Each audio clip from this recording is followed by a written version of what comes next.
Olá pessoal, tudo bem? Aqui é o professor Wesley e essa é a última etapa da aula acerca de atividade enzimática. E nessa videoaula discutiremos essencialmente o processo de regulação da atividade enzimática, enfatizando como que é feito isso. Em linhas gerais, o que é importante se atentar quando se fala de atividade enzimática? Que ela precisa ser muito bem coordenada, haja vista que o organismo ele apresenta uma diversidade de várias vias metabólicas e, sobretudo, quando se pensa no processo de regulação dessas vias, nós precisamos entender que o organismo ele tem que responder muito refinadamente às alterações do ambiente, visando controlar o crescimento, o processo de diferenciação e até mesmo a morte celular.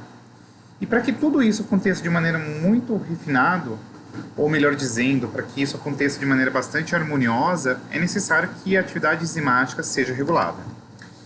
E em linhas gerais, existem dois mecanismos pelos quais a atividade enzimática ela é modulada. Primeiro, você tem o controle a nível de concentração enzimática e, sobretudo, você tem o controle da atividade enzimática propriamente dita. Então, vamos lá.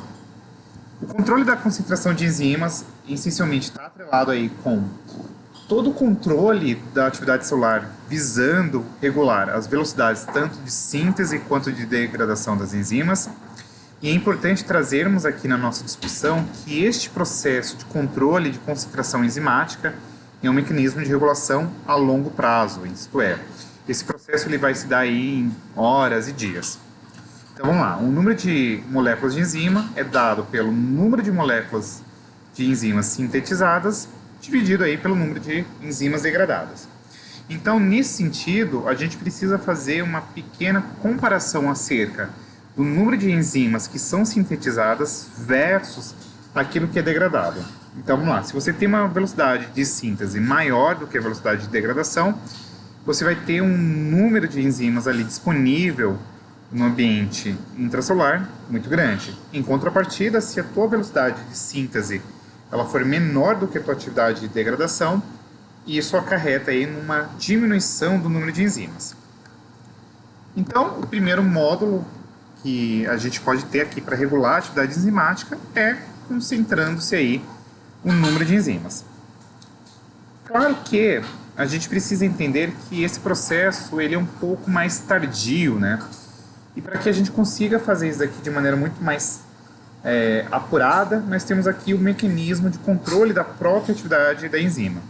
E isso se dá basicamente e essencialmente por mudanças estruturais na molécula da enzima que vai alterar a sua atividade catalítica.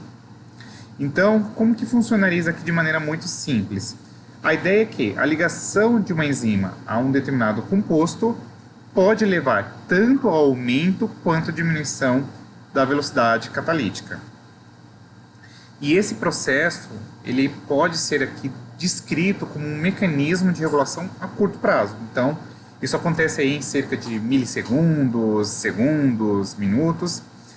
E nesse sentido, os principais mecanismos de regulação da atividade enzimática ora, por regulação alostérica, por modificação covalente ou clivagem de imunogênios. E a gente vai dar uma olhadinha aqui de maneira muito simplificada nesses três mecanismos. O primeiro é a regulação alostérica, visto que a gente já havia discutido o que é uma enzima alostérica, a gente pode conceber que na regulação alostérica a sacada é a velocidade enzimática ela pode ser ora aumentada ou diminuída em decorrência da ligação não covalente de compostos a determinados grupos da enzima. Então nós chamaremos esses moduladores de moduladores alostéricos. E aí você pode ter duas classes de moduladores. Um que a gente vai denominar como modulador alostérico positivo, que é essencialmente aquele que vai aumentar a atividade catalítica. Ora, você pode ter o modulador alostérico negativo, que ele pode tanto diminuir quanto inibir a atividade enzimática como um todo. E a sacada é que o modulador alostérico, tanto positivo quanto negativo, ele se liga em regiões diferentes do sítio ativo, isto é, nós temos aí uma porção da enzima que é o sítio ativo e você vai ter uma outra porção que nós chamamos aí de sítio alostérico. E uma vez esse modulador, tanto positivo quanto negativo, ligado a este sítio, você tem a modulação da atividade enzimática. Então, essa figurinha eu gosto bastante de utilizá-la porque ela nos demonstra como que funciona. Então, você tem aqui o substrato e o modulador positivo. A ligação não covalente do modulador alostérico positivo, isto é, aquele modulador que vai aumentar a atividade, ele se liga numa outra região e isso induz uma modificação conformacional. Então percebam aqui, ó, que você já tem uma mudação da conformação e isso aumenta a afinidade da enzima pelo substrato, o que vai acarretar aqui uma maior velocidade catalítica.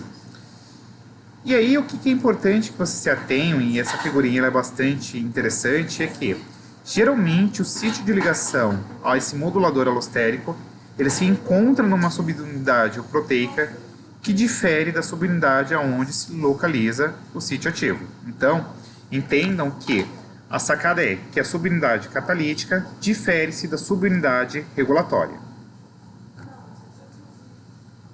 E aí, nesse sentido ainda, a regulação alostérica por feedback negativo, a sacada é: o produto final de uma via age como um modulador alostérico negativo sobre uma enzima do começo da via. Em contrapartida, a modulação por alosteria por feedback positivo, você vai ter o quê? Esse produto final ele age como um modulador alostérico positivo sobre uma enzima também do início aqui da via. Então, a sacada é: o produto ele pode atuar como um modulador alostérico, tanto inibindo ou diminuindo a atividade catalítica, ou também aumentando. Beleza? Posto isto, o segundo modelo de controle da atividade enzimática é por modificação covalente. Essencialmente, qual que é a sacada aqui? Você pode ter a velocidade catalítica aumentada ou diminuída em decorrência justamente da ligação covalente de um determinado composto a um determinado, determinada subunidade enzimática. E uma vez que você tem essa ligação covalente, você pode ter aqui, basicamente, mudanças na afinidade pelo substrato ou até mesmo a sensibilidade aos moduladores alostéricos. E aí você tem, essencialmente, uma diversidade de várias modificações covalentes possíveis. Os exemplos mais clássicos que vocês veem, sobretudo na bioquímica metabólica, são metilação, adenilação, acetilação, ubiquitinação, mas o exemplo mais frequente, e assim, eu acho que é o creme brulee da coisa aqui, é justamente o processo de fosforilação da enzima. Então você tem aqui um exemplo, ó, a glicogênio fosforilase inativa. Quando ela é fosforilada, você tem aqui a glicogênio fosforilase ativa. E aí ela tem aí a sua atuação efetiva na gliconeogênese. E um terceiro módulo aqui de controle da atividade enzimática é mediante a clivagem do ziminogênio. Tá? Então, algumas enzimas elas são sintetizadas como precursores inativas, que nós chamamos de zimogênios. E aí, para que esse ziminogênio ele tenha a sua atividade catalítica de fato aí atuando, é necessário que haja uma hidrólise de uma determinada região aí, presente ali nas ligações peptídicas, e uma remoção de um determinado segmento aí da cadeia de aminoácidos, de maneira qual, quando você faz essa remoção desse segmento, você tem a exposição do sítio ativo. Então, alguns exemplos aqui. Pepsinogênio. O pepsinogênio é a forma inativa da pepsina, que é uma enzima presente ali no estômago. O tripsinogênio, ele também é a forma inativa. Quando você tem aí uma liberação de um segmento da origem à tripsina, você tem aqui tanto a pré quanto a pró-insulina, que também apresenta remoção de segmento, dando aqui a insulina, e as procaspases, que vão dar origem aqui às capases. Beleza? E aí, só para vocês darem uma brincadinha, eu recomendo 2 softwares. Tem esse daqui, que é o de cinética da reação enzimática, que você pode conseguir aqui 0800 na Biblioteca Digital das Ciências lá da Unicamp, ou você pode brincar aí de maneira online, beleza? Então tá aqui o endereço, e tem esse segundo software, que é o Enzyme, que também é aqui 0800, lá também na Biblioteca Digital de Ciências da Unicamp. Belezinha? Esses dois softwares, eles vão elucidar basicamente a atividade enzimática e, sobretudo, para entender como que funciona, por exemplo, uma enzima micaliana, uma enzima alostérica. Então, eu super recomendo que vocês utilizem desses dois softwares. Beleza? Literatura adotada foi basicamente o Mazzocco, o Bayardo de Guerra, a quarta edição, no 5º capítulo, e o nosso amiguinho de sempre, né, o Princípios de Bioquímica do Lehninger, a 7ª edição, o 6º capítulo. Mas, se você gostar de fortes emoções, super recomendo que você utilize o Voigt, que é o que eu acho que deve ser utilizado de fato. Beleza?